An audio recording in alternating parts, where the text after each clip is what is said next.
Welcome everyone to another Live 45 right here on the International College of Dentists USA section Facebook page. I am your host, your fellow ambassador of social media for the USA section, Dr. Amrita Patel out of New York. And my co-host today is our immediate past president, Dr. Peter Korch out of Pennsylvania. Thank you for being here with us. Recordings of our live interviews are posted on the ICD USA section website, which is usa-icd.org under the Publications tab. So if you happen to miss us live, you can always find all of our Live 45s and Take 10s archived there. Additionally, you can also come back and watch us after we're done right here on Facebook. Go ahead and leave us a comment if you're watching. We love to know who's watching with us. And if you have any questions for our special guest, we will definitely try to get to them at the end. So please leave those as well in the comment section on Facebook under the video. We will try to get to all of the questions we get through the video interview as time permits. And again, my co-host is Dr. Korch, our immediate past president. Welcome, Dr. Korch. And our special guest this evening is Dr. Francis Serio. I'm going to tell you all about him, and I know that many of you know him and have seen him live in action. He's been in dental education and clinical practice for over 40 years and is a diplomat of the American Board of Periodontology. He's currently a full-time clinician and associate dental director for the Greene County Healthcare Inc. and FQHC in Eastern North Carolina. He served as the interim vice dean and associate dean for clinical affairs and was a tenured professor at the East Carolina University School of Dental Medicine. He held tenured faculty and administrative positions at the University of Maryland and the University of Mississippi. He is a fellow of the Academy of Dentistry International, the International College of Dentists, and the American College of Dentists. He has presented over 170 lectures and continuing education courses in the US and around the world. He is founder and director of the Dominican Dental Mission Project. Over a span of 38 years, this project has provided in excess of $19.5 million of services to 63,500 of the rural poor of the Dominican Republic. In 1991, the project received the President's Volunteer Action Award from President George H.W. Bush, and in 2001, the Daily Points of Light Award from President George W. Bush. He has also been an active participant in Mission of Mercy and remote area medical projects. He received the 2015 American Dental Association Humanitarian Award and the American Academy of Periodontology Humanitarian Award in 2004. He is the 2018 recipient of the Alumni of the Year Distinguished Achievement Award from the University of Maryland Dental School. And in 2021, he received the honorary Doctor of Public Service degree from the University of Maryland, Baltimore. Dr. Serio is married to Dr. Cheryl Serio, a general dentist, and they have 2 adult children. Welcome, Dr. Serio.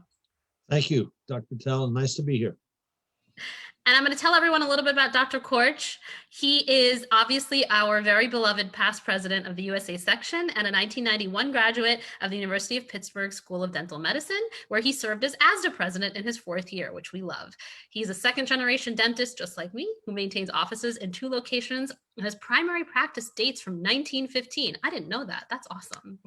Peter is president of his local dental society and in 2015 was named Speaker Emeritus of the Pennsylvania Dental Association by its Board of Trustees. He continues to serve the PDA by chairing its Bylaws Committee. And in 2017, he was elected by the USA section as an international counselor and is presently the chair of the delegation from the United States. He serves as chair of the Constitution and Bylaws Committee of the International Council. Peter has worked as an adjunct associate professor of biology at his college alma mater, where he also served a 15-year run as a board member of their alumni association, which included 2 years as its president. Peter and his wife, Elizabeth Morgan, who's a veterinarian, live on a farm where tending gardens and caring for their animals is a labor of love. Thank you again for being here with us. You're welcome. So I want to remind everyone one more time that although we are live right now, this is archived on our Facebook page and on our website. If you have any comments, please leave them in the comment section. And even if you don't have a question and just want to let us know that you're here, we love to know who's with us. So please do that. We're going to roll right into it. Thank you for taking the time to be with us this evening. What has the past year been like for you as the Associate Dental Director for the Greene County Healthcare? Well, COVID, of course, threw a curveball to everybody, and the country is still, in some respects, recovering from all that. as you mentioned, I work for a federally qualified health center, which basically is a safety net clinic. And so we actually have not been closed for a day due to COVID. What we did was back in March of 2020, when the original restrictions were beginning to be proposed and then enforced, we went from our regular practice to seeing emergencies only. So our hygienist went from seeing patients, because the issue was, how are you going to manage the aerosols? That was the biggest issue we had, because this is the thing, dentists have been dealing with infectious disease for years. And whether it's HIV or any of the others, this is not new to us. Viral infections are not new to us. Knowing what to do about them is not new to us. But in this case, with transmission being really a little bit unknown at first, and the virulence of it, we really just weren't sure what to do. But we were open the whole time, and we had to be, because, as a safety net clinic, we are the last stop, because most of our patients, 90% of our patients, are within 100 to 200% of the federal poverty level. And so they don't have access to private practice. And as it turned out, for a long time, for 2-3 months at least, nobody had, or very few people had access to private practices. But we stayed open. We were very careful as far as our own protection, as well as protecting patients. So once we got our HEPA filters in place, and once we got additional evacuation systems in place, we've basically been in business since July of 2020. And the biggest problem was recovering all those canceled patients. We were busy to begin with. And then how do you get them back in the flow, plus the emergencies, plus the new patients who are coming in? And we're just about at the end of that, unwinding all of that bottleneck. I think you're on mute there, Doc. Yep, I know that's definitely something that a lot of private practitioners are feeling too, especially, people that are in residency programs, dental schools, and like you said, of course, all the FQHCs that provide the care to people that don't really have another place to go. Dr. Korch? Frank, when Amrita read your biography, it's about as impressive as any biography I've ever seen. You've received multiple awards, multiple honors for your outstanding humanitarian efforts. What first influenced you to serve others in this way? I think, as I mentioned, when I received the ADA's humanitarian award, I was fortunate to have been brought up on tall shoulders. My dad was a dentist, general dentist in New York. My parents were the shepherds of 12 offspring, 12 kids. And even when we were younger, my dad talked about doing a mission project, but he felt he talked about it. So that was really the first time I heard about it. I must have been 10 or 12. I don't even remember. But it was he didn't feel that with 12 kids that he could really risk going to another country just in case something happened, so I could understand that. My mother was very active in the community, particularly the church community. I had been active since I was in high school. I ran Sunday school for kids while their parents were at mass. I ran the tutoring project when I was in my frat in college. And then the way we got started was I was teaching at Maryland. I had 4 weeks off. I'd never have 4 weeks vacation. And I like to travel, and I wanted to do something useful while I was traveling. And so I contacted the Catholic Medical Mission Board, and I firmly believe in the unseen hand. I absolutely believe in the unseen hand. They sent me to the Dominican Republic, and easily said, the rest is history. It was just something I've wanted to do. And that's part of it. It's interesting that just very quickly at the end of my life now, or at the end of my career, I'm 67, been doing this for 40 plus years. Working in a community health center is the perfect job for how I have spent my career. It really had, it's been perfect. It really is. And I've been doing this for the last 7 years and love it. It's been great. So, but I started because I come from a family tradition of service, and my older brother is a Catholic priest, and so it's infused throughout the entire family, but starting with my folks. I love that. That's so great. And, I've said this in so many of the lives and the take 10s that we've done. And Dr. Korch, I'm sure you've heard me say this. One of the recurrent themes that we've heard over the last I guess almost 18 months that we've been doing this is this call to service, as we kind of speak with leaders, in organized dentistry, in clinical dentistry, in charity work, just that call to service that has led to so many great projects and programs. So thank you for that. What inspired you to start the Dominican Dental Mission Project and keep that going for so many years? 38 years is a long time. Well, a couple of things. As I mentioned, the unseen hand. Originally, I wanted to go to Africa. Back in 1982, I wanted to go to Africa.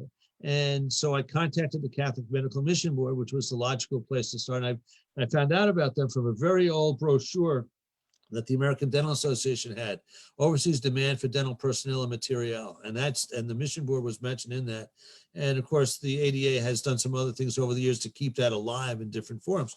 But anyway, so I contacted the mission board. I said, well, I'd like to go to Africa. And they said, great, can you go for 2 years? And when I stopped laughing, I said, okay, where can I go for a month? And so they gave me 3 choices: Haiti, the Dominican Republic, and Honduras. I said, Honduras is out, the wars in Central America and all the stuff that was going on in the 80s in Central America. I didn't need to be on the front page of the New York Times. So I thought I wanted to go to Haiti because I studied some French, but not knowing anything about Haiti, didn't realize that it's not French, it's Creole, patois, a whole bunch of other things.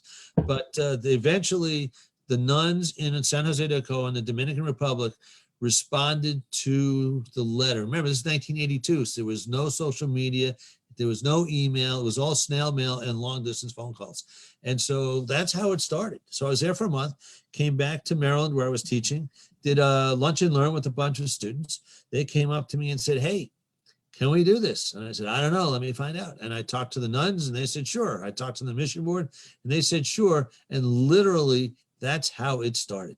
And the reason we kept doing it was because 2 things: the needs were there. The needs have changed over the years. The communities have changed over the years, but people wanted to go. And it turned out that I have a group of friends who go all the time. The only time I see some of my American buddies is in Santo Domingo and Ocoa. And that's one of the things we kind of missed these last 2 years, is that I haven't seen my buddies, the guys I spend a week or 10 days with all the time. And so that's literally how it started. And it's always been important to us to take students and take young people because it really changes their whole outlook on life. You talk about call for service, and particularly younger people are into that kind of thing in a variety of ways. And I'm going to talk about a couple of these pictures in just a minute. Can you hold that picture there, Kylie, for just a minute, please?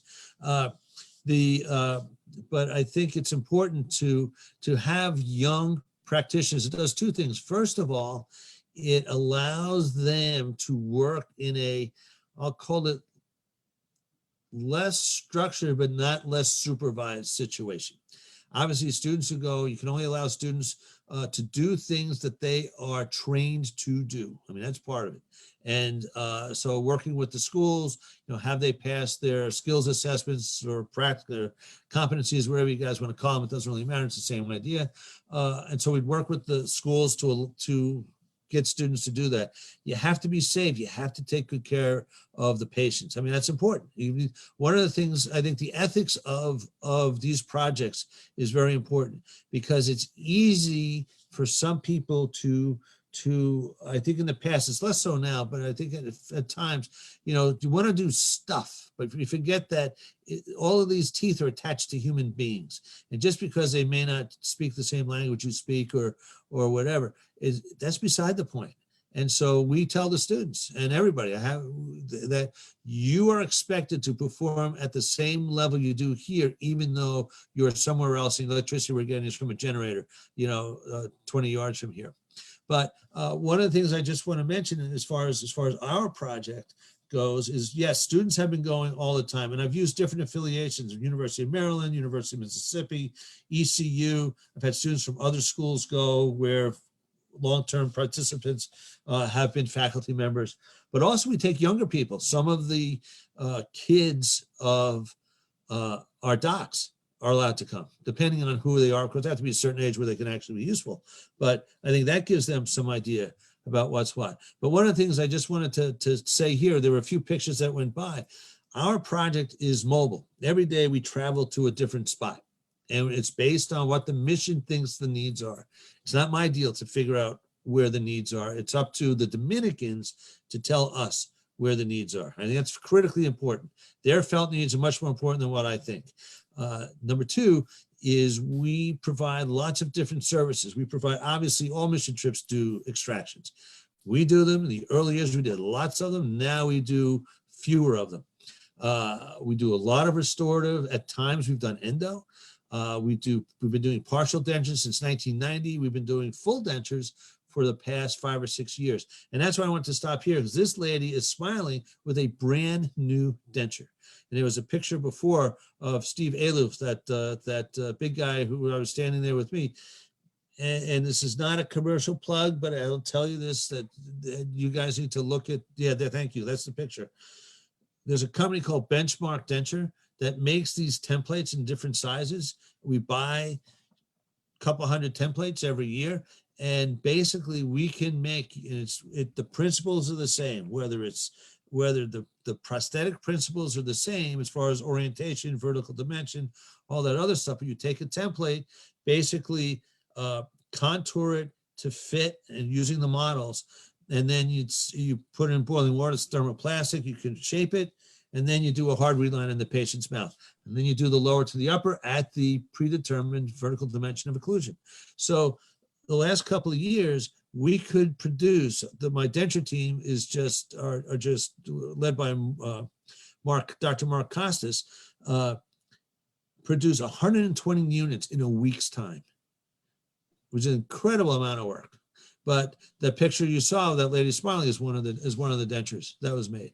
And so, we've provided all kinds of, we do a lot of perio, we do pedo, we bring pediatric dentists. We have a Dominican friend of mine who worked with us from when she was a kid holding flashlights, is now a pediatric dentist and works with us. So the project, and I know this is a long answer, but Dr. Patel, part of the reason the project has lasted for 38 years is because people have been interested, not just Americans, the Dominicans. This is an equal project. It's an American project and it's a Dominican project, juntos, meaning us together type of project. And the project doesn't go without them, and the project doesn't go without us. And as far as I'm concerned, that is the perfect project. The project. Frank, do you think that, or in your experience, do you find that that when younger people go with you, they retain that interest in serving others and volunteering on these sorts of projects? From what I've seen, yes, because some of them have been coming back with us. Some of them have gone off and started projects of their own. It's interesting that I'll run into people at meetings and they say, "Oh, Frank, it's great that I went with you, but since then I've been here. I've done this, that. I had a pediatric dentist who was going to go with us this year. Unfortunately, we got canceled right before we went down there because of COVID in the local area we're going to. But she went on the project while she was in dental school. Then she became a pediatric dentist. She's done projects in the Philippines, Bangladesh. I can't even remember all the places she's been. And somewhere in so I'll call them the Dominican Dental Project alumni, have gone all over the world doing these things. So the answer is yes. The thing is, I don't have any idea how many people have done that. And it's more than a handful, I know that. And so that's the thing, is you get a taste going with people who can show you how to do it and what can be done. And then they have the understanding to go off. It's interesting. From when I started this, 1982, my personality was not really, if I told people I'm an introvert, you guys would all laugh. You guys have known me for years. But the reality is, at one time, I was not comfortable stepping out of my comfort zone. Unseen Hand pushed me to the Dominican. It's worked out great. And now part of what we do is to give other people some comfort to go off and do these projects. But Peter, the answer is yes. Young people and even older people have I think used this as either as an entree to continue doing this kind of stuff, or doing Mission of Mercy, or doing RAM, or doing whatever they're doing. Well, speaking of the project, how's the pandemic affected it? Unfortunately, the last 2 years, now this was supposed to be the 40th anniversary this year. Obviously, 2020, nobody was going anywhere. You couldn't. There were no plane flights. You couldn't do anything. This year, we just got, and hold that picture, Kylie, for a minute. Uh, we unfortunately, the Dominican was dropped from a level 4 to a level 3 place. But the unfortunate thing was the town we go to had a spike in COVID cases. The public health officials, the public health docs in ACOA said, you guys can't come this year. We don't. And the thing is, you've got to respect that. Number one. One thing you learn in doing these projects, sovereignty means something. I know sometimes, we tend to not think it does, but sovereignty means something. And if your host country says something, you better be paying attention. You can't countermand what they tell you. You just cannot do that. First of all, it's disrespectful. And second of all you're gonna do is cause yourself some trouble and basically destroy your project going forward. So unfortunately this year, what we're hoping to do is go in the fall. Most of my docs have said, yeah, we want to go in the fall. I'm waiting. It's now beginning of August. I'm going to call Sister Theophila and find out what the situation is now. Delta again. The Delta variant has really thrown another wild card in there. But just one quickly, if we went knowing what we know and somebody got sick or seriously ill, there'd be no excuse for that. And so we didn't go. And my job as the boss, and this goes for anybody who runs a project, safety first, safety second, and safety third. Our job primarily is to get everybody back home safe and sound and do everything else. But that's the thing that we just have to do. And if I just may say one other thing, Peter, and then I'll let you get back in. I just want to talk about my friend, the late Dr. Jean Salcetti, was a periodontist in Colorado Springs.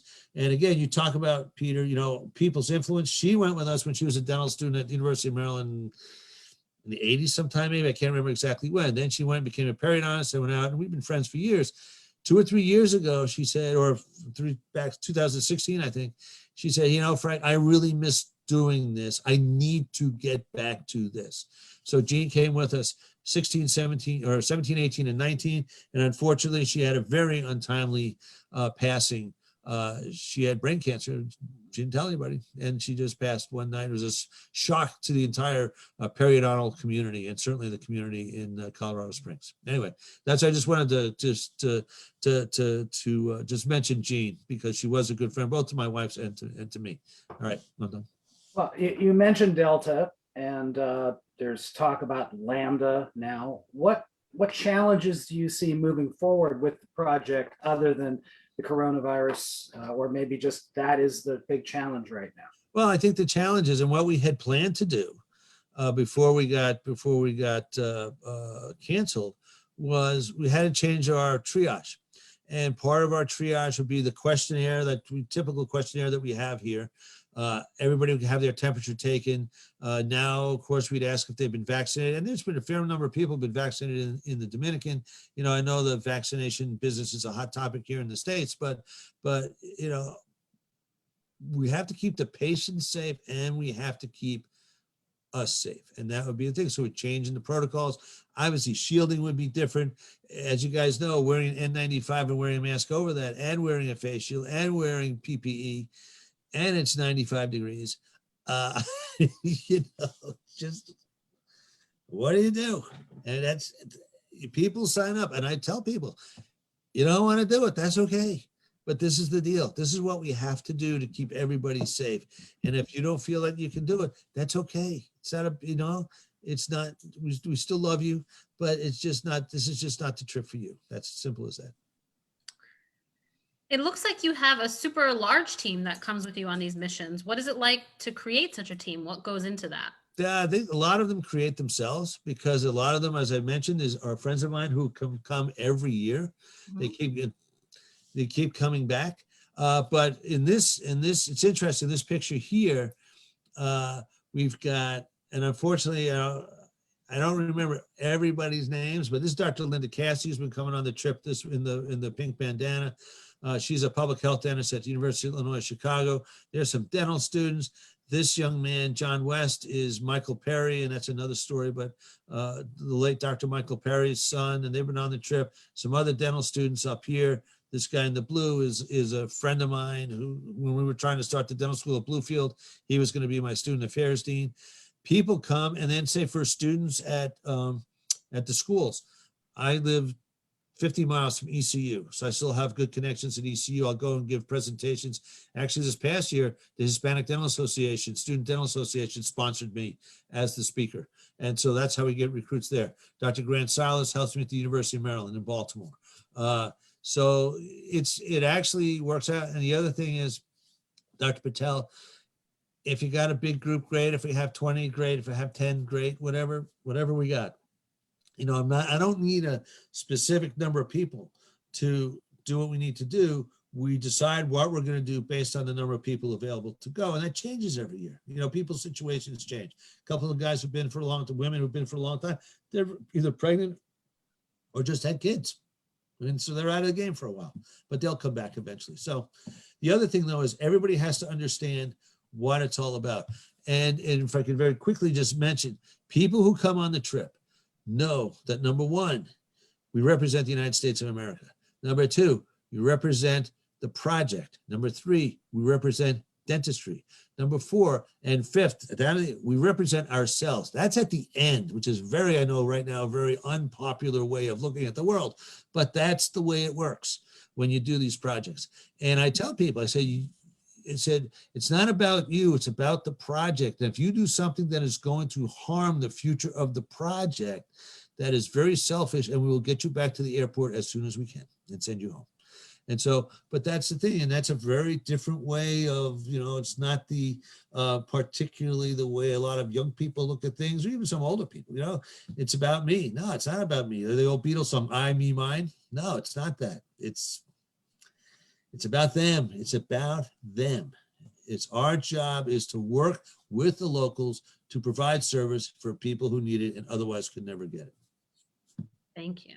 I've heard you speak on multiple occasions on this topic, Frank, and it's pretty inspirational. And I'm looking at the comments that people are making on this presentation tonight, and you're inspiring them too. So what would be the best way for others to reach you if they want to find out more, to maybe volunteer with your project or to support it in some way? Okay, the best thing to do, we don't have a website. We don't have a 501c3 for a lot of reasons, mostly because I don't want to deal with the IRS and paperwork. But we found ways to do that. I'll give you my personal email. That's the best way to get in touch with me.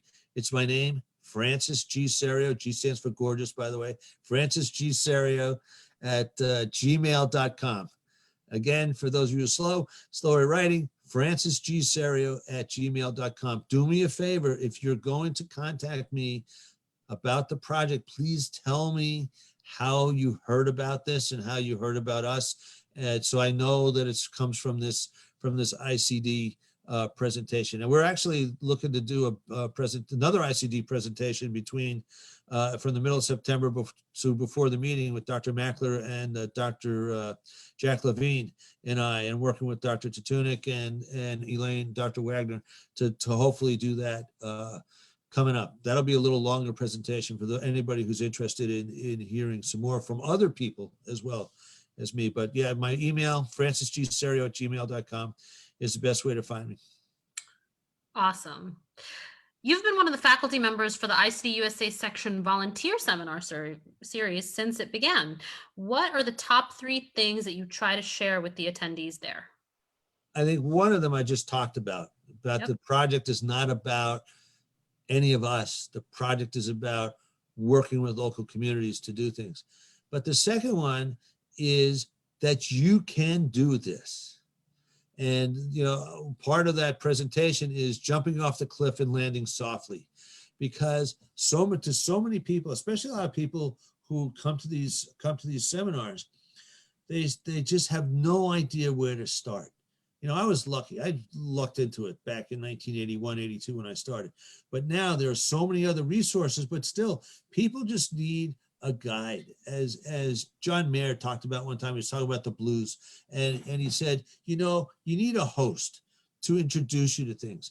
And right now, I think the ICD has done a very good job of presenting hosts all over the country to get people involved in these kinds of things. And the third thing, I guess, or actually probably 4, the third one is to provide for the needs of the local community. It's not about me. We're not just, if you show up and all you can do is extractions, but what they really need are fillings, what good are you doing? Not a bit. And then the last thing is safety. You've got to be safe. Safe in transportation, safe in what you eat and drink, safe in how you behave, safe in the type of clinical dentistry you do. You have no business doing things if you're tired or sick. I mean, that's when accidents happen. You don't want, what do you think about in these situations? Yeah, you're as careful as you can be, but you have a percutaneous exposure in somebody whose medical history is virtually unknown. So we prepare by bringing Oraquick with us. We prepare by bringing the antiretrovirals with us. And thank God for that. I went and bought them for this trip this year. And the price when I bought them 3 years ago was $5,000 for a month's worth, for 1 month's worth of antiretrovirals, AIDS medications. Because they're now generics, the price was $120. But when it was $5,000, it's part of the cost of doing business. You have to be responsible. And if somebody has a percutaneous exposure, and it turns out that the known source and they're positive, you have to be responsible to take care of the person on the trip. And that goes for all of this stuff. We've had we had a student who had an anaphylactic reaction to something she didn't know she was allergic to. And if we didn't have the epinephrine with us and the diphenhydramine with us, who knows what would have happened. You've got to be prepared to keep it safe for people. So these are the things. You can jump off the cliff and land softly. There are lots of resources out there. There are plenty of places to go that are safe. People say, well, I really wanted to go here. I said, yeah, but your chances of getting your head blown off are pretty good. Or people's views of Americans is not that good right now. You may not want to go there. Yeah. Go here. There are plenty of places to go. And all you have to do is go around the block. As mentioned in the introduction, we do a lot of Mission of Mercy projects. My wife and I today just signed up for the one that's going to be in Wilmington, North Carolina in November. If you can't, you don't have to go overseas to do this stuff. I mean, I do it every day. I go to work in a safety net clinic. And so there are lots of ways to do this. And so whether it's Mission of Mercy, whether it's RIM, whether it's Operation Stand Down, I mean, there are so many ways for people and even young people to get involved that it doesn't have to necessarily be exotic overseas stuff. I mean, there are people, we walk past people every day of our lives, and you figure out, because we don't see them, and you figure out how can we possibly extend a helping hand to some of these people, free clinics, or whether you donate to certain things or whatever. I mean, yeah, we can spend the rest of the night talking about that stuff. And I think you said something really important that I really connected with. The need is everywhere. The need's in your own backyard. Absolutely. And, I think one of the things we forget, and, I say this when I speak to dental students and new dentists, is sometimes I feel like dentists tend to get very myopic and they miss the forest for the trees a lot.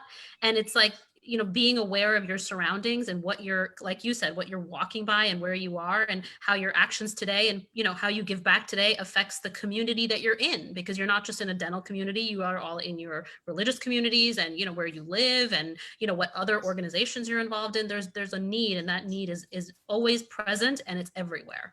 Right. Thank you for that.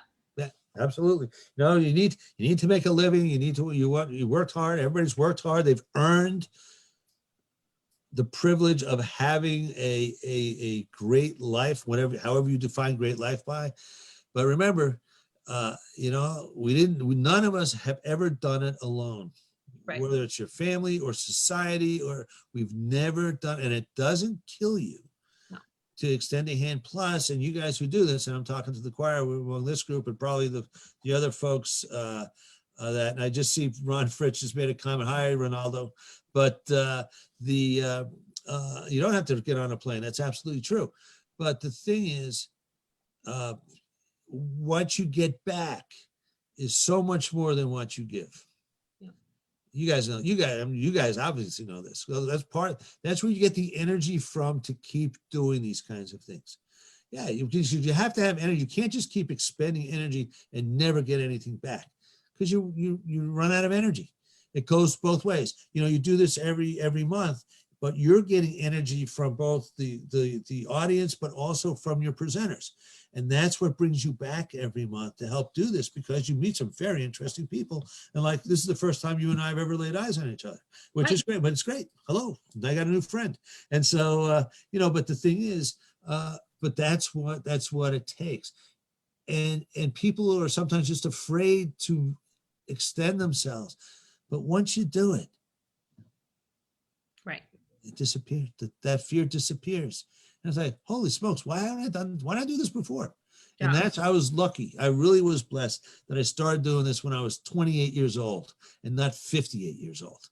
Right. I was really fortunate that's it, because it changed my life completely.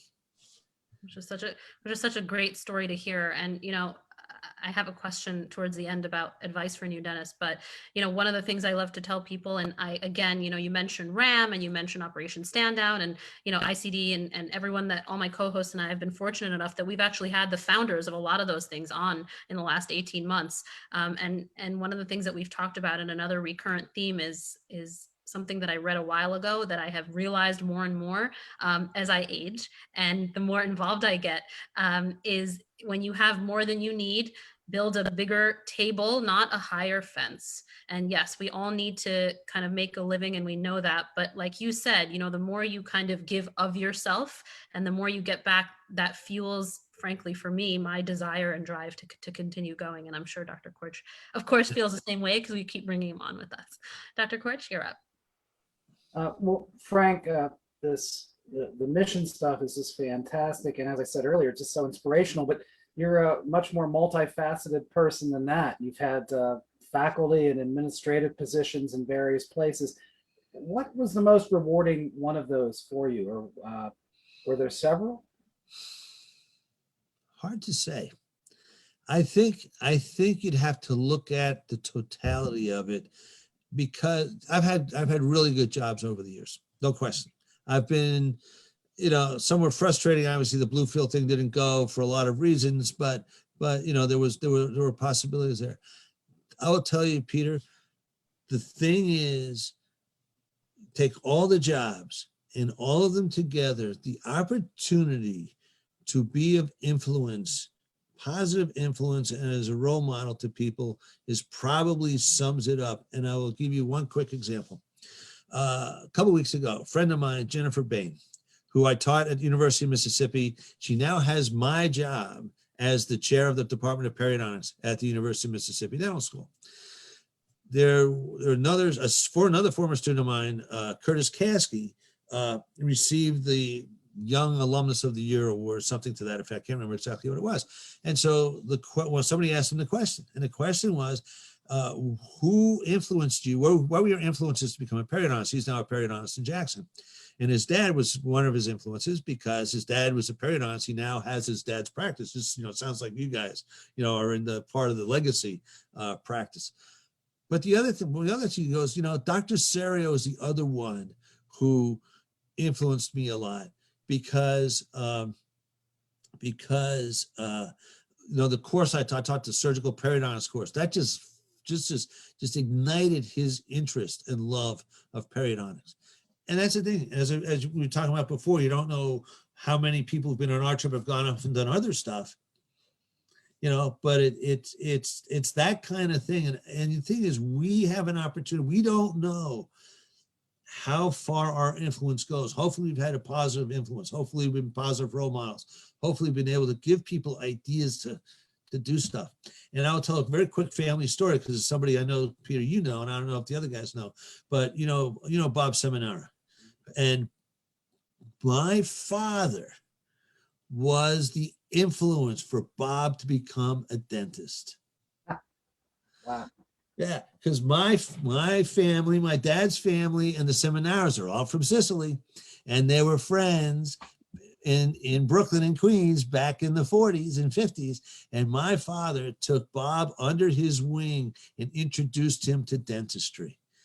And I didn't know Bob until I showed up at the Greater New York meeting the first time. And Bob said, pumps my hand. He goes, I've always wanted to meet you. And then he told me the story about him and my dad. I was flabbergasted. It was just, and that's the thing. That's, to me, the richness of not just education, but anything we do, we have no idea how we touch people. Nicely said. Nicely said. I so agree with all of that. Thank you. So here's that question I was talking about. Are there any words of wisdom you would like to share with dental students and new graduates coming out into today's dental world? I'm going to paraphrase my father, because it's interesting because we've had very different careers. He was a private practicing dentist in Queens for 40 some odd years, raised 12 kids, so he had a very different day. And then he taught on Wednesday mornings. A couple of things. First of all, he said, if you are bored in dentistry, it's your own damn fault, because just look at those of us who are here, plus those of us who are listening. We have done all kinds of different things in dentistry. Yes, being a private practice clinician, it's absolutely what society needs. No question about that. Being involved in leadership, politics, research, teaching, altruism. There's so writing, all kinds of things. And Peter's taken a look at my CV. Peter, I don't know if there's anything I haven't done. I'm not kidding. I have touched every facet of dentistry, and not that you have time to touch all of them, but if you're bored in dentistry, you need to look in the mirror. Either you pick the wrong profession, which happens sometimes, either that, or you're not doing something right. And that's what I would say primarily. The second thing I would say, just be Nike. Just do it. Be Nike about it. Just do it. And find a good mentor. And I'm not just talking about a financial mentor or a clinical mentor, but sometimes, now it's popular to have life coaches, and so, and we need that. But mentor, what's the old term for a life coach? A mentor. And it's just, nothing's changed. They just change the labels and confuse people, confuse the old people. That's all that happens, is I get confused because I don't, well, what's that? No, that's what that was. Oh no, but that's that now. Anyway, the point is, find a good mentor, because that's what it takes. As I said before, you need a host. You need a host to bring you into various parts of the profession. And I firmly believe this is a profession. It is a health care profession. Yes, it's a job. Yes, it's a career. But this is where a lot of the value in your life comes. And I will tell you, if I don't make it to tomorrow, I have not been cheated. And a lot of reason I have not been cheated is because what dentistry has offered me has given me, and what I have given to dentistry. And when you're young, you can't necessarily see all the way down the road. But man, it's hard to believe I've been doing this for 41 years. I graduated from Penn 41 years ago. Where the heck did the time go? I have no idea. But I've had a heck of a good ride. And I tell people, I say, you should hope that you have had as much fun as a dentist when you get to my age as I've had. And I know some of my friends are listening tonight, and they know, and Peter knows, I've had a great ride. I really had, and hopefully I'll get a chance to ride some more. But that's what I can tell young people. You got to take care of yourself. You got to take care of your family. But the thing is, at the end of the day, nobody gives a hoot what kind of car's in your driveway. They just don't. Thank you so much for saying that. Thank you. And my thing that I always tell people is, you're not going to be buried with your piles of cash, your cars, your houses, your second houses, your third houses, your skis, your boats, your fill in the blank. And I understand it's nice to have nice things, but it is so much more valuable to get out there and use the freedom that we are afforded by this wonderful profession, and use that time, which is our most valuable commodity, to give of ourselves to others. Thank you. That's so impactful. And the other thing, part of that is you're right about all of that, but none of that brings value to your life. Plus, you don't want to be owned by your possessions. Correct. Yeah. And go ahead. Well, I was going to say, we touched on this a little bit in a little earlier in the conversation, Frank. And we were talking about it before we went live, but if someone wanted to see you in person, where might they see you? You had mentioned Greater New York. Is there anything else coming up where you might be giving presentations about volunteerism? Yeah, so the volunteers we're doing the Greater New York on Sunday afternoon, whatever that Sunday afternoon. One of you guys look at the calendar, please, while we're talking. November 29th or something, the Sunday after Thanksgiving. It'll be Sunday afternoon at the Greater New York. It's still a live meeting as far as I know. It'll be after the ICD luncheon in the afternoon. I'm not sure exactly where, but just sign up and, there'll be a nominal cost, like $25 or something. So that's number one. Number two, at the Chicago Midwinter in February, I'm thinking February 24th, maybe. But I'll be at the Chicago Midwinter. I think it's that Thursday of the meeting, if I'm not mistaken, whatever date that is. Those are the two times. Those are the commitments I have to the college for the presentations. Right now, aside from that, I'm doing just a CE course at the Perio meeting in when the heck is that? November. The first week of November, I'll be in Miami doing that. But the other thing that I will tell you, and it's hard you got to be able to cobble this together. 5 or 6 years ago, I did a presentation for ICD Europe. I don't know, you remember that when we were over there in Dublin. And actually, that whole presentation is on YouTube. It's in 6 pieces, so it's hard to find it. But if you type in Serio International Volunteering, the different parts of it come up, and that's the whole presentation. The other place I will tell you can get some information, go to the ADA's website, adafoundation.org/international volunteer. No space, no anything. So adafoundation.org/international volunteer. That page opens up, and there's a manual on the right side of that now is a little bit dated, but not too bad, that I wrote a lot of, other people wrote pieces of, that will give you a lot of information. And that website really is a very good website to get some information. Plus, they have a list of organizations that are looking for volunteers. ICD is one of the sponsors of that ADA webpage. So right, I'm glad you mentioned it, because without quite valuable. From the ICD and a few others, that website would not be there. But for those of you watching who haven't seen Frank speak live, you owe it to yourselves to see him, because it's really fantastic. This is a great presentation, but he's even better live, if you can imagine that. Imagine 3 hours of this. Geez, I don't know if you can tolerate it. But I want to recognize some of the people that are here saying hello. Dr. Friedman, Christine Benoit is here, Alvaro Garcia, Leighton Weir, Simran Grover, Feroz says hello.